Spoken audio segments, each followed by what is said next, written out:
Assalamualaikum warahmatullahi wabarakatuh. Bertemu lagi bersama Ibu Endah di pelajaran Bahasa Indonesia kelas 12. Pada bab pertama ini, Ibu akan menjelaskan materi mengenai menulis surat lamaran pekerjaan. Kita mulai masuk bab 1 ya. Yang pertama nanti kita akan pelajari pengertian dan jenis surat lamaran pekerjaan. Setelah itu kita akan mempelajari isi dan sistematika dari surat lamaran pekerjaan. Selanjutnya kita akan belajar bagaimana cara menyimpulkan sistematika dan unsur isi surat lamaran pekerjaan. Kemudian yang keempat, unsur kebahasaan dalam surat lamaran pekerjaan. Yang kelima, kita akan belajar mengenai penyusunan surat lamaran pekerjaan. Kita akan masuk ke pengertian dan jenis surat lamaran pekerjaan. Di sini ada pengertian dan fungsi surat lamaran pekerjaan dan juga jenis surat lamaran pekerjaan. Surat lamaran pekerjaan pengertiannya yaitu jenis surat pribadi resmi permohonan pekerjaan kepada kantor, perusahaan, atau instansi tertentu. Yang kedua yaitu di sini ada fungsi dari surat lamaran pekerjaan. Fungsi di sini yang pertama sebagai tanda bukti secara tertulis tentang adanya pengajuan surat permohonan pekerjaan. Yang kedua, fungsinya yaitu sebagai media atau alat komunikasi. Yang ketiga, fungsinya yaitu sebagai bahan pertimbangan bagaimana penerimaan dari sebuah pekerjaan. Selanjutnya kita akan mempelajari jenis surat lamaran pekerjaan. Menurut jenis pembuatannya, surat lamaran pekerjaan itu terbagi menjadi dua. Yang pertama yaitu surat lamaran pekerjaan yang digabung dengan riwayat hidup atau kurikulum vitae. Yang kedua yaitu jenisnya surat lamaran pekerjaan yang dipisahkan dengan riwayat hidup atau kurikulum vitae. Jadi menurut jenis pembuatannya itu ada dua. Selanjutnya kita menurut sumber informasi lowongan pekerjaannya, yaitu jenisnya yaitu surat lamaran pekerjaan yang berdasarkan iklan media cetak. Maksudnya media cetak di sini pasti kalian tahu dong. Contoh dari media cetak apa aja? Yang pertama bisa melalui majalah, bisa melalui koran, bisa melalui misalnya pamflet dan lain sebagainya. Intinya medianya media cetak atau yang dicetak.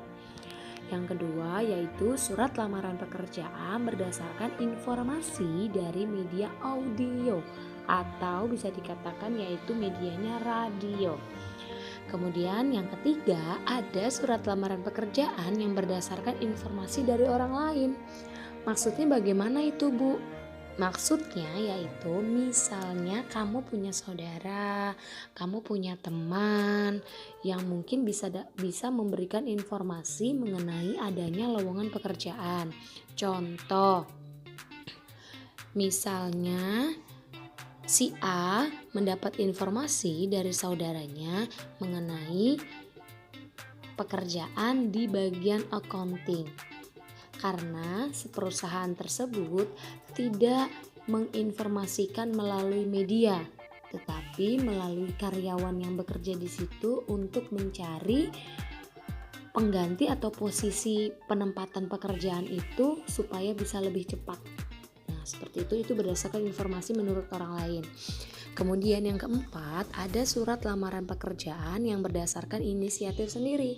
Bagaimana inisiatif sendiri? Ya, inisiatif sendiri ya otomatis secara mandiri. Berarti kalian walaupun belum ada lowongan atau informasi lowongan pekerjaan di sebuah perusahaan, kalian tetap menaruh atau mengirim lamaran pekerjaan tersebut ke perusahaan yang kalian tuju, meskipun di perusahaan tersebut belum membuka lowongan pekerjaan. Seperti itu. Selanjutnya kita mempelajari isi dan sistematika dari surat lamaran pekerjaan.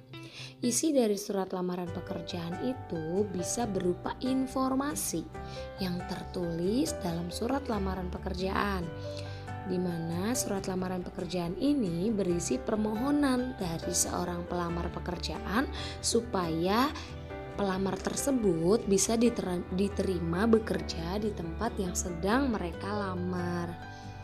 Selanjutnya yaitu ada sistematika dari surat lamaran pekerjaan. Yang pertama, sistematika yang paling awal yaitu ada tempat dan tanggal pembuatan surat. Ketika kamu menuliskan sebuah surat lamaran pekerjaan, jangan lupa harus menuliskan di mana tempat kamu membuat lamaran pekerjaan tersebut dan tanggal berapa pembuatan surat lamaran pekerjaan tersebut. Misalnya Cilegon 28 Juli 2020. Kemudian yang kedua ada yang namanya tulisan bagian lampiran surat. Yang ketiga ada nama dan alamat dari surat tujuan. Yang keempat ada salam pembuka. Yang kelima ada pembuka surat. Yang keenam ada isi surat. Yang ketujuh ada penutup surat. Dan yang terakhir ada salam penutup, tanda tangan, dan juga nama terang. Nama terang itu maksudnya nama jelas, jadi harus terang, gak boleh sembunyi-sembunyi. Kalau sembunyi-sembunyi berarti gelap, gitu ya.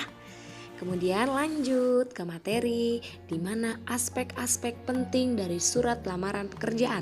Aspek-aspek penting yang harus ada di dalam surat lamaran pekerjaan ini, yang pertama yaitu berupa pernyataan umum, yaitu tesis, dan harus ada yang namanya argumentasi. Pernyataan umum fungsinya yaitu sebagai informasi awal terkait dengan pekerjaan yang akan kalian lamar. Kemudian sedangkan argumentasi yaitu fungsinya untuk menguatkan dari pernyataan umum yang sudah kamu jelaskan di awal. Lanjut ke materi mengenai simpulan, sistematika, dan unsur isi surat lamaran pekerjaan. Simpulan, sistematika, dan unsur-unsur surat itu didapatkan dengan cara menggali informasi yang ada di dalam surat lamaran pekerjaan. Informasi yang dapat digali ini seperti tempat dan waktu pembuatan surat lamaran. Kemudian bisa menggali identitas pelamar, isi dari surat lamaran, informasi penguatan identitas pelamar, dan salam pembuka serta penutup. Lanjut, kita mempelajari unsur kebahasaan dalam surat lamaran pekerjaan. Unsur kebahasaan di sini yang harus kita pelajari atau kita perhatikan yaitu ada 4. Yang pertama, kita harus memperhatikan di mana adanya ketepatan pilihan kata. Jangan sampai ketika kita menulis surat lamaran pekerjaan terjadi yang namanya bahasa yang ambigu atau menimbulkan pertanyaan yang tanda tanya, kurang lebihnya begitu, jadi nggak nyambung gitu. Kemudian yang kedua yaitu kebenaran dan keefektifan struktur kalimat. Jadi kalimatnya juga nggak boleh asal-asalan kalau mau bikin surat lamaran pekerjaan. Yang ketiga yaitu kepaduan paragraf. Maksudnya kepaduan paragraf yaitu harus padu, di mana paragraf 1 dan 2 harus ada hubungannya, jangan malah nggak nyambung. Yang keempat yaitu ketepatan penggunaan ejaan dan tanda baca. Jangan lupa ejaan dan tanda baca, dimana misalnya titik, koma, strip, dan lain sebagainya itu harus dipakai, terlebih di dalam surat lamaran pekerjaan. Lanjut kita ke dalam proses penyusunan surat lamaran pekerjaan. Di sini ada cara-cara nih, cara menulis surat lamaran pekerjaan yang baik dan benar. Yang pertama, kamu harus menggunakan bahasa yang baik dan benar. Kemudian yang kedua, tulislah dengan menggunakan kalimat singkat, padat, dan juga jelas. Yang ketiga, tulis secara manual menggunakan tangan, atau bisa juga sih sebenarnya pakai diketik. Itu mungkin kalau sekarang jauh lebih modern, tapi terkadang orang lebih sering atau HRD terkadang pengen juga melihat dari tulisan tangan, karena kalau dari tulisan tangan kita bisa melihat psikologi seseorang tersebut. Kemudian yang keempat ada perhatikanlah kebersihan surat lamaran pekerjaan. Maksudnya kebersihan itu gimana ya? Maksudnya begini, ada orang yang kalau tulis tangannya suka berkeringat, atau kalau misalnya suka nulis tulis tangan itu suka banyak salahnya. Nah, itu maksudnya termasuk ke dalam kebersihan surat. Kalau di surat lamaran pekerjaan tidak boleh ada salah sedikit pun, tidak boleh kertasnya sampai rucek, tidak boleh kertasnya sampai kotor dan lain sebagainya. Kemudian yang kelima yaitu isi secara jelas data diri dan informasi tentang diri Anda. Kemudian lampirkanlah dokumen-dokumen yang mendukung untuk informasi yang ingin kalian sampaikan. Yang keenam, jangan lupa lampirkan juga sertifikat pendukung yang mungkin bisa menambah nilai lebih untuk lamaran pekerjaan kamu. Sampai dengan di situ penyusunan surat lamaran pekerjaan, atau ada yang ingin ditanyakan dari materi ini? Kalau ada yang ditanyakan, silahkan langsung bertanya di WA group ya. Tugasnya yang pertama yaitu untuk materi ini kalian rangkum. Sebenarnya ini udah berupa rangkuman ya. Kalian rangkum materi ini, kalian catat, tapi nanti tidak perlu dikumpulkan, tetapi harus kalian catat di buku tulis bahasa Indonesia. Sampai dengan situ semoga tidak ada yang bingung. Apabila ada pertanyaan, kalian bisa tetap tanyakan lewat WA group. Sampai bertemu di pembelajaran selanjutnya. Sehat-sehat selalu, tetap di rumah. Jangan lupa berdoa supaya pandemi ini segera berakhir dan kita bisa kembali bersekolah. Wabillahi taufik wal hidayah. Wassalamualaikum warahmatullahi wabarakatuh.